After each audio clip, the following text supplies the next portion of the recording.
Pemirsa, kita akan memasuki Habar Nampanambayang. Pemerintah Kota Banjarmasin terus gencar melakukan pemantapan dalam pemenuhan kebutuhan pokok bagi warga Kota Seribu Sungai, salah satunya dengan menggandeng Bank Indonesia Kalimantan Selatan bersama Dinas Perdagangan dan Perindustrian Banjarmasin menggelar pasar murah di kawasan halaman Taman Kamboja Banjarmasin Tengah, Baisukan Senin 14 November 2022. Pemerintah Kota Banjarmasin terus gencar melakukan pemantapan dalam pemenuhan kebutuhan pokok bagi warga Kota Seribu Sungai sebagai upaya menunjang persediaan bahan pokok menjelang Natal dan Tahun Baru agar tetap stabil.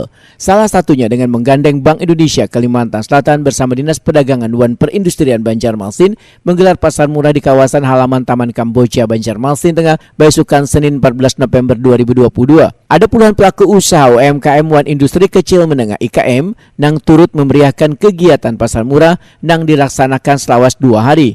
Wali Kota Banjarmasin Ibnu Sina Wahitakuni Prima TV usai membuka secara resmi kegiatan pasar murah memadahkan naiknya berbagai bahan kebutuhan pokok dalam beberapa minggu ini memicu naiknya inflasi, khususnya Banjarmasin yang menjadi salah satu kota dengan inflasi tertinggi di Kalimantan Selatan. Hadirnya kegiatan pasar murah ini menurut Ibnu Sina sangat tepat dalam menekan pengendalian inflasi di Banjarmasin serta dalam rangka mengamankan langkanya kebutuhan pokok wayang menghadapi Natal dan Tahun Baru. Memang tidak berkorelasi langsung, tetapi itu kan menurunkan daya beli karena harga tambah mahal, masyarakat hasilnya tetap.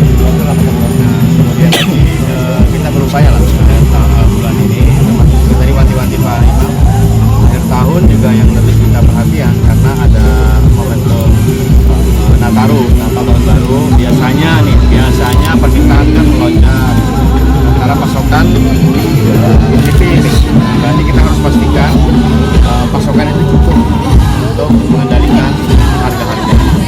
Perlu ada bukan hanya pasar murah, tapi ada juga operasi pasar untuk bahan-bahan pokok ya, yang mungkin dalam kendali pemerintah. Jadi saya kira itu yang paling penting supaya bukan hanya di bulan ini kita mengantisipasinya, tapi sampai akhir tahun.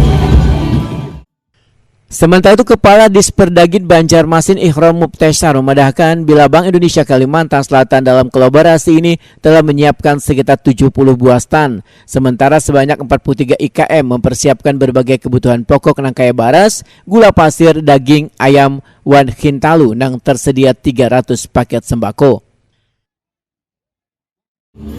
Ini kolaborasi antara Dinas Perdagangan dan Perindustrian Banjarmasin dengan BI perwakilan Kalsel. Sebenarnya pasar murah ini kan kita laksanakan memang rutin-rutin saja.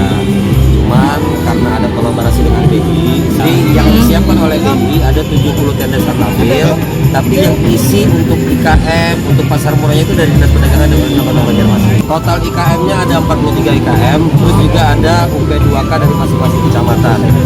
Nah, untuk komoditas yang memang bersentuhan dengan pasar murah yang ada subsidi itu kita siapkan 2.100 paket khusus untuk warga Kelurahan Ketak Baru, 2.100 paket.